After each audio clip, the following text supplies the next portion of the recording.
So talk about risk. Because a lot of people out there, a lot of entrepreneurs, architects, developers, they see all these external factors that we talked about and they paralyze. They're like, oh, I'm doing good. Let me not just take any risks. So what's your relationship with risk and what's been one of your biggest risks? I love risk. I think risk is what makes it cutting edge and makes you come out of the box. Look, I'm 60 plus years old. I'm an architect. Oh, now it's plus. It's not an exact number. I'll be 62 November 1. But And when he means risk, he doesn't mean with structures that you're living in. no, that's okay, 100%. To be clear. Just to be very clear, put the little asterisk there. But with design and cutting edge of coming up with ideas that are unique and different, and putting yourself out there and saying, I want to preserve this historic building and build next to it. And I believe that people should enter the historic building and then come into the new one. And people say, bullshit. They should come into the new. The historic is garbage. If it was so good, why was it, And I did it in the Cadillac as a hotel. I did it in the Caribbean as a condo. I did it at the surf club as a building. That's what I continuously do each and every day. I believe in that storytelling, and that's what creates opportunities. The risk, the thinking in a different fashion. Everybody comes through the front door. I say, wait, let's look at it in a different way. What if we come through the side door, and what's the impact? What happens on the roof? Why do we have to have only air conditioning units? Most of my projects, it doesn't have to be a luxury one hotel. It can be a Moxie hotel in Wynwood. It can be a Moxie hotel in Washington Avenue. The pools and the amenities and the outdoor spaces become the integral part that people see. As an architect, you have that opportunity. Most people don't take that risk. Most people do repetition work again and again. And it doesn't have to be luxury. It can be workforce housing. We do affordable housing by the Lyric Plaza. We create a beautiful park. We have the townhouses. We have the apartments across from Red Rooster. People come out of the front door and they go, Kobi, this is a great, they don't know I'm the architect. Kobi, this is a great building. I wonder how much it is to buy a unit here. It's not a condo. It's not even a market rate rental. It's an affordable, subsidized housing by the state of Florida. This is what people need to see and feel. So architecture is not just for the rich. It is something that is comprehensive for everybody. It's a great stabilizer. But people need to take risk. Most people are not willing to do that. Most people cannot do that. That's why you need to have certain individuals, like him. I have a son. My son wakes up one day and says, I need you to come with me to LA. I said, I'm not going to LA. I have no reason to go to LA. No, you got to meet this guy. He's great. He's wonderful. My son was in his early 20s. You were in your early 30s. Yeah. And he had a birthday party in Los Angeles to go see Robert Rivani. I felt like going there, like I needed that like a hole in the head. I'm plenty busy here. I don't need to go there. But my son asked me to go. So then I go. Why? Because now I need to think out of the box why it is that a certain individual asked me to go.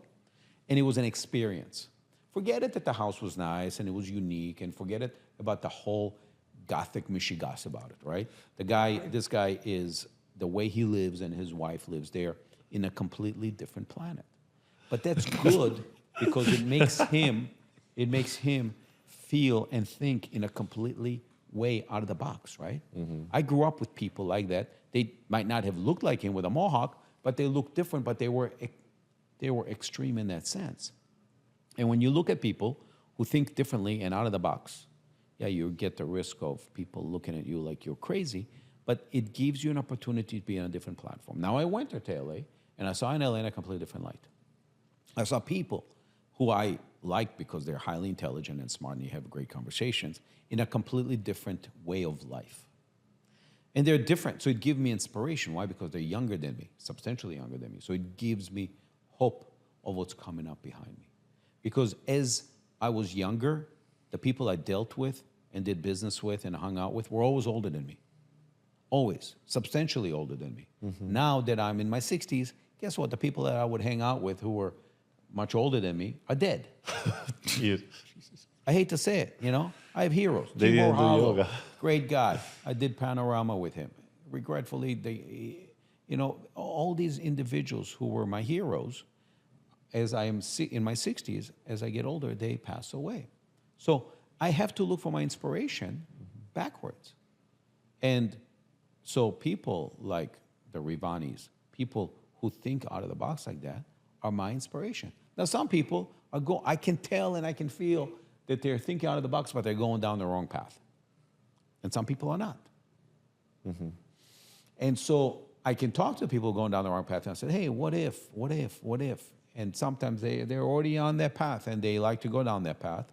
And then I meet them 5 years later and they come back and say, yeah, I wish I could have, I should have listened, thought about what you were saying, right? Because some people just get into a vehicle and they like to go down the dirt road and it's not the highway to heaven. And and people help me. That's why I would deal with people who are always older than me by a lot. And they would set me on the right path. And they still do.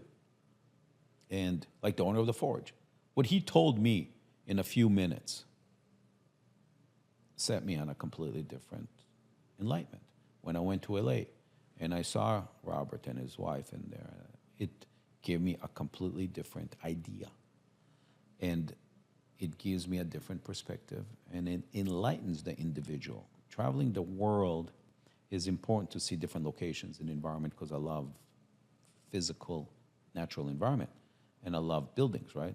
There's a video of me walking during my honeymoon in Italy, and my wife is on the recording, says, I wish you, because I walk around, I touch the stone, I touch the building. She goes, you don't touch me like you touch the building, That's what I do with her when I go see interiors. And that's when we got married, right?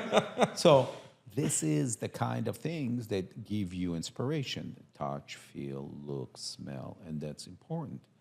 And to make you a better person, not only for yourself, but for the people around you, because that's how you're going to get stronger. That's how you get better, by helping other people, by providing for other people, by promoting other people. It's going to make you stronger and better. That's the reality.